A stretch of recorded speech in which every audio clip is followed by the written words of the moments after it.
Dam వద్ద 2009 వరదల తర్వాత ఏర్పడిన భారీ గొయ్యి ఎంత మేర ఏర్పడింది? ప్లంజ్ పూల్ సమీపాన డ్యాం పునాదికి ప్రమాదం ఉందా అనే విషయాలపై లోతైన అధ్యయనం చేసేందుకు గత 4 రోజులుగా సిడబ్ల్యూఎస్ నుంచి వచ్చిన శాస్త్రవేత్తల బృందం అధ్యయనం ముగిసింది. ఈ శాస్త్రవేత్తల బృందం విద్యుత్ అయస్కాంత తరంగాలను ప్లంజ్ పూల్ దిగువ భాగానికి పంపించి దాని ద్వారా వచ్చిన డేటాను ల్యాబ్లలో పరిశీలించారు. ఈ నివేదికను ప్రభుత్వానికి పంపించనున్నారు. ఇక విశాఖ నుంచి 15 మంది బృందం అండర్ వాటర్ వీడియోగ్రఫీ చేసి మరొక అధ్యయనాన్ని నివేదిక రూపంలో ప్రభుత్వానికి అందజేయనుంది. ప్రస్తుతం శ్రీశైలం డ్యాం ప్లంజ్ పూల్ వద్ద ఏర్పడిన గొయ్యితో డ్యాం భద్రతకు ముప్పు ఉందా లేదా అన్న విషయాలపై మరింత సమాచారం మా ప్రతినిధి శ్యామ్ అందిస్తారు.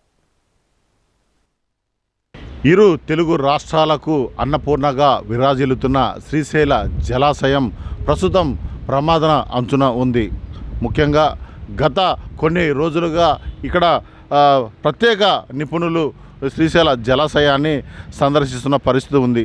2009 వరదల ప్రభావంతో దెబ్బతిన్న ఈ యొక్క శ్రీశైల జలాశయం పునాది ఎలా ఉంది అనే సూచన క్రమంగా ఈ యొక్క కమిటీలు ఇక్కడికి వచ్చి పెద్ద ఎత్తున పరిశీలిస్తున్నారు. ముఖ్యంగా 2009లో అతి భారీగా 24 లక్షల క్యూసెక్ల వరద నీరు శ్రీశైల జలాశయానికి వచ్చి చేరడంతో అంతే స్థాయిలో 55x60 పొడవు ఉండే ఈ యొక్క క్రస్ట్ గేటుల ద్వారా 12 క్రస్ట్ గేట్ల ద్వారా దిగునకు అతి భారీ వరద కిందకు జాలువారుతూ పెద్ద ఎత్తున ఈ యొక్క పెద్ద గొయ్యి ఏర్పడింది. అయితే ఈ గొయ్యికి సంబంధించి ఎంత లోతు ఉంది అనేది, దానివల్ల ఏమైనా ప్రమాదం ఉందా అనే ఉద్దేశంతో ఈ యొక్క 2009 తర్వాత ఎన్నో ఈ యొక్క కమిటీలు ఇక్కడికి వచ్చి ముఖ్యంగా పరిశీలించిన పరిస్థితి ఉంది.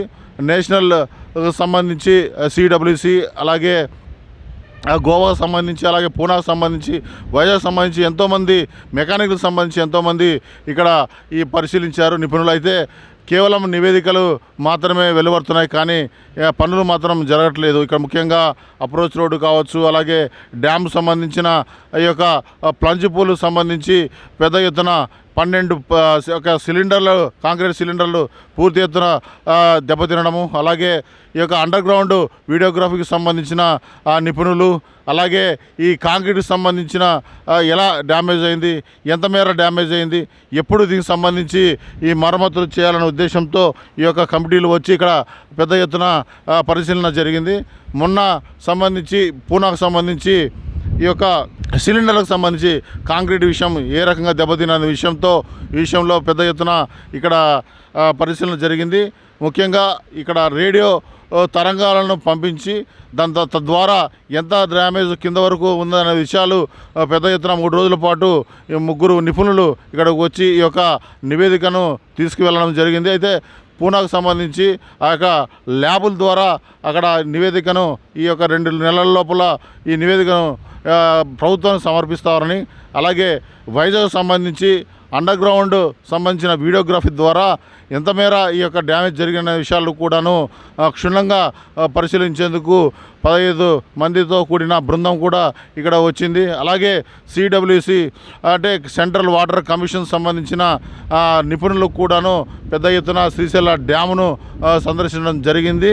అదేవిధంగా పరిశీలనలో భాగంగా ఇప్పుడు రానున్న ఈ యొక్క వాతావరణ పరిస్థితులకు సంబంధించి ఫ్లడ్ కానీ వస్తే ఎలా సిద్ధం కావాలి అనే ఒక ప్రాథమికంగా ఈ యొక్క పనులను పరిశీలించేందుకు కూడా వచ్చారు. ముఖ్యంగా వార్షిక మరమ్మతుల్లో భాగంగా 1.30 కోట్లతో ముఖ్యంగా ఈ యొక్క క్రస్ట్ గేట్లకు సంబంధించి రబ్బర్ సీళ్ళు కావచ్చు, అలాగే ఈ రోపులకు సంబంధించిన గ్రీజింగ్ కావచ్చు, గేట్లకు సంబంధించి శాండ్ బ్లాస్టింగ్ కావచ్చు, చిన్న మరమ్మతుల నిమిత్తం ఇక్కడ పెద్ద ఎత్తున ఈ పనులు జరుగుతున్న పరిస్థితి ఉంది. అయితే ఏదేమైనప్పటికీ నేషనల్ డ్యామ్ సేఫ్టీ అథారిటీకి సంబంధించి పెద్ద ఎత్తున నివేదికలను ఇప్పుడే ఇచ్చిన పరిస్థితి ఉంది. ఈ ప్రభుత్వానికి కూటమి ప్రభుత్వం ఏర్పడిన తర్వాత ఈ యొక్క పనుల నిమిత్తం వేగవంతం కూడా జరుగుతున్నాయని, అదేవిధంగా నివేదికలు వినంత త్వరగా ఇస్తే ఈ యొక్క ఈ డ్యామ్ సంబంధించిన మరమ్మతులు వేగవంతం జరిగేందుకు నిధులను కూడా కేటాయిస్తామని ఇప్పటికే ఈ శాసనసభలో ఈ యొక్క సంబంధించి మంత్రుల యొక్క క్యాబినెట్ వాళ్ళు కూడా ఆమోదించడం జరిగింది. ముఖ్యంగా త్వరితగతిన ఈ యొక్క నిధులను ఏర్పాటు చేస్తే పనులు కూడా వేగవంతం అవుతాయని ఇక్కడ చెప్పిన పరిస్థితి ఉంది. కెమెరామెన్ వెంకట్తో Shyam, mega 9 TV, Srisailam project, Nandyal జిల్లా.